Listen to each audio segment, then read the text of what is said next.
Hey everybody, it's NJP out at the ranch. Welcome to my trailer hood. And in case you're wondering where I've been and what I've been doing this winter, that's it right there. That was my $400 investment. Bought this as a non-runner. It didn't run when I brought it home. Paid $400 for it as a non-runner and made it run. Of course, I didn't make any videos of it because most of the time when I was working on it was dark outside. So unfortunately, as you can see, snow is, well, it's depressing because there's really no snow to ride on right now. And it's a runner. It's a good runner, actually. It's a 1995 Polaris Indy 440. And I know the registration says 2016, but I do have a current registration. Just haven't got the tags on it yet. So I guess you guys are all waiting for this. Let's see if this thing will start. There's the key. Look, you can tell. Let's see if this thing will actually start up for us here. Been a while since it run, so let's give it a pull. There's that Polaris rumble that we love to hear.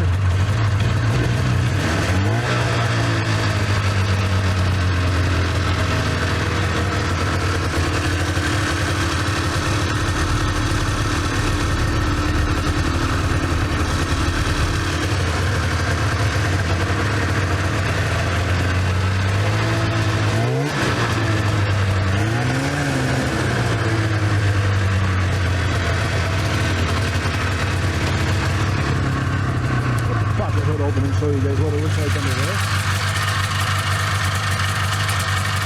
Typical Polaris engine, noisy of course. This is cool.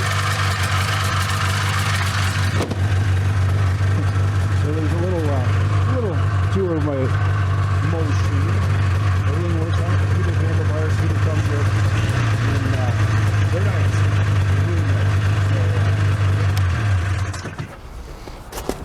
Like I said, I bought it as a non-runner, fixed a couple little wire connections in there, and now it runs. And I don't know if the camera can see this or not, but it's only got a little over 1257. It had 1250 on it when I bought it. Yeah, I've only put like 7 miles on it. But yeah, 1200 miles on this thing basically, and I couldn't be happier with it. The seat's tore up, as you can see. I do have a new cover here for it, but I'm not going to put it on until summer. But just in case we do get any snow, which it doesn't seem likely, but you never know. So there it is, the $400 investment. I guess I've got a couple hundred more stuck into it, but it really costed me nothing to get the engine started on it. You know, let's fix a couple wires and pulled the rope and away it went. So yeah, 1995 Polaris Indy 440. Gotta love it. Just a minute, this video is not quite finished yet. We're going to look into the backstory on this, how I ended up with this machine. Well, I was looking on Facebook Marketplace toward the end of January, and I saw this poor lonely looking red Polaris Indy 440. It was listed as a 1992 XCR, and I was looking at the pictures. There was only the 2 pictures, and that's not really an XCR, and it's not a 92. So I looked it up and I found out through my research that it's actually a 1995 straight up Indy 440, which is fine with me. So I decided to get a hold of the guy and say, hey, you're available, we'll come up and take a look at this thing, and who knows, maybe I'll drive away and take it home with me. The machine was everything the picture showed, and it was a really nice looking machine. You know, he was asking $500. I popped the hood open, looked under there. The engine, of course, was intact. You know, everything's the way it should be. The ad said that it had low compression. Well, I grabbed a hold of the pull rope and I pulled it, and that thing had really good compression. It's like, yeah, there's nothing wrong with the compression on this engine.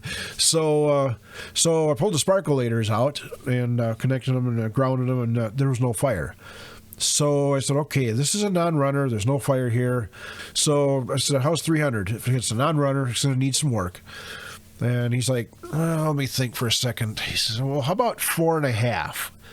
I said 375. And he looked it over and said, you know, what about 400? I said, okay, done deal. Load it up where I'm taking it home. I'm going to give you $400 right now for it. Load it in the back of the Windstar. Let's get it out of here. I'm taking it home.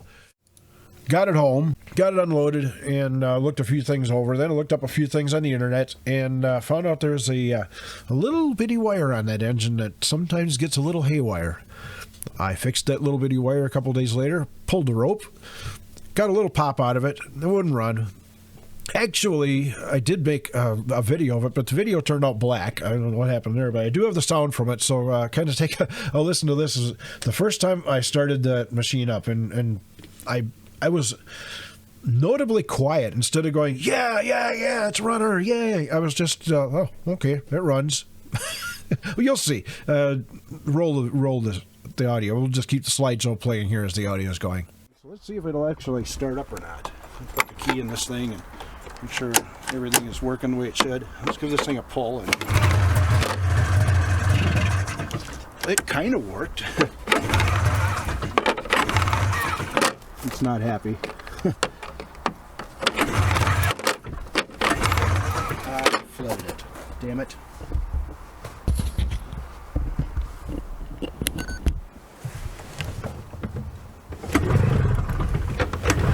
So yeah, I was assuming I flooded the engine. So yeah, here's a few more futile attempts to make it go, and it's saying, nope, ain't gonna go, ain't gonna work.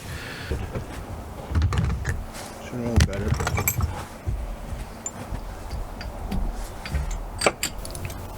So here you're listening to me fumbling around with the wrenches, pulling the sparkulators out again, and looking it over, and made an interesting discovery. Actually got no gas. You could barely hear me saying it in the video, but it said it got no gas. So here I am, putting the sparkulators back in, and going to try a different approach.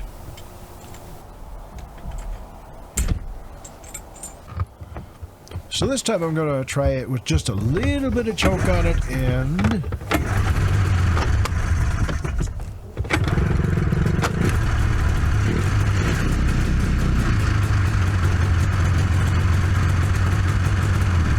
yeah, so that's the backstory of how NJP ended up with a 1995 Polaris Indy 440, and this thing is a ripper. I couldn't be happier with it. It's got some issues. We're going to need to do a little bit of work on it, but I ain't complaining.